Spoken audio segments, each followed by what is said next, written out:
और बात कर लेते हैं जहां पर 3 देशों की यात्रा संपन्न करने के बाद स्वदेश रवाना हुए पीएम मोदी। पीएम मोदी का 3 देशों का विदेश दौरा संपन्न हुआ।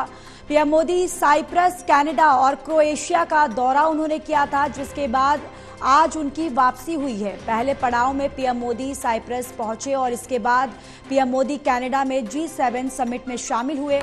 आखिर में पीएम मोदी ने क्रोएशिया का दौरा किया। क्रोएशिया से पीएम मोदी दिल्ली के लिए आज रवाना हो गए हैं। ये बड़ी जानकारी। 3 देशों की यात्रा संपन्न करने के बाद पीएम नरेंद्र मोदी आज स्वदेश के लिए वह रवाना हो चुके हैं और पीएम मोदी का ये 3 देशों का विदेश दौरा जो है वो संपन्न हुआ, जहां पर पीएम मोदी साइप्रस, कनाडा और क्रोएशिया का दौरा किया था। इसके साथ ही G7 में भी वो शामिल हुए थे और इसके साथ ही अब देखिए आज वो फिर से स्वदेश के लिए रवाना हो गए हैं।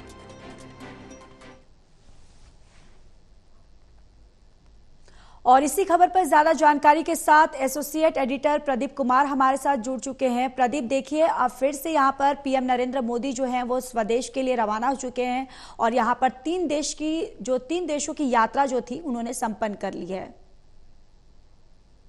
देखिए, प्रधानमंत्री का एक कामयाब सफल विदेश दौरा संपन्न हुआ है। पहले यात्रा के पड़ाव में वो साइप्रस पहुंचे थे और उसके बाद उन्होंने कनाडा वहां पर G7 समिट में शिरकत की थी और उसके बाद क्रोएशिया में द्विपक्षीय रिश्तों को लेकर, रणनीतिक अहमियत को लेकर चर्चा की थी। तो एक महत्वपूर्ण सफल दौरा 3 देशों का प्रधानमंत्री का संपन्न हुआ है। देर रात वो स्वदेश के लिए रवाना हुए हैं, दिल्ली के लिए। और इसी के साथ अगर देखें तो रणनीतिक तौर पर इस दौरे की अहमियत, और जो खासतौर से पहले साइप्रस से दौरा शुरू हुआ 15 तारीख को जब प्रधानमंत्री वहां पर पहुंचे थे, और उसके बाद इस दौरे के दौरान उन्होंने तुर्की को परोक्ष रूप से एक बड़ा मैसेज दिया था जब वो ग्रीन लाइन पर पहुंचे थे, जो कि साइप्रस का एक हिस्सा है, वो कब्जाया हुआ है तुर्की ने। तो तुर्की जो ऑपरेशन सिंदूर के बाद यहाँ पर पाकिस्तान के साथ खड़ा हुआ नजर आया था, उसको परोक्ष रूप से रणनीतिक तौर पर घेरते हुए प्रधानमंत्री नरेंद्र मोदी का साइप्रस का दौरा नजर आया था। और इस दौरान दोनों देशों के बीच रणनीतिक सहयोग को लेकर कई महत्वपूर्ण जो समझौते हुए हैं, साथ ही दोनों पक्ष कई मुद्दों पर यहाँ पर एक साथ काम करने के लिए तैयार हुए हैं। तो कहीं ना कहीं आने वाले दिनों में साइप्रस के साथ रिश्ते और मजबूत होंगे। इसके बाद यात्रा के अगले पड़ाव में प्रधानमंत्री नरेंद्र मोदी कनाडा पहुंचे थे, जहां G7 समिट वो चल रही थी और इस दौरान उन्होंने कनाडा के प्रधानमंत्री से द्विपक्षीय रिश्तों पर बातचीत की। दोनों देशों के रिश्ते मजबूती के साथ अब एक साथ आगे बढ़ते हुए नजर आ रही हैं, क्योंकि उच्चायुक्तों की बहाली और इसके अलावा व्यापारिक और जो अन्य संवेदनशील विषय हैं, दोनों देश उसको एक साथ मिलकर काम करने पर राजी हुए हैं। निर्जर हत्याकांड के बाद जिस तरीके से तल्खियां आई थी पिछली सरकार, जिस तरीके से जस्टिस ट्रूडो वो आक्रामक हुए थे, लेकिन उसका जवाब भारत ने कूटनीतिक तरीके से दिया था।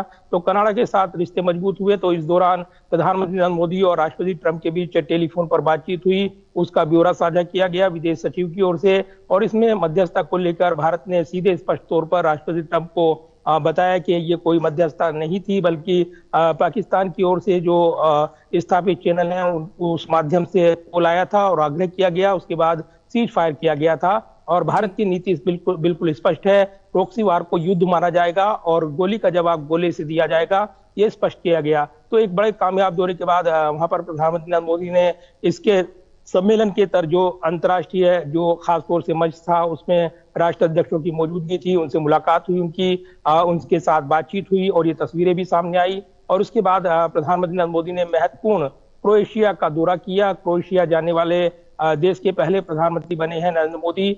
ऐसे में क्रोएशिया के दौरे के दौरान प्रधानमंत्री और राष्ट्रपति के साथ वहां के द्विपक्षीय बातचीत और कई महत्वपूर्ण समझौते पर मोहर लगी है और दोनों देशों ने एक साथ कई महत्वपूर्ण जो साझा रणनीति है उस पर सहमति जताई है।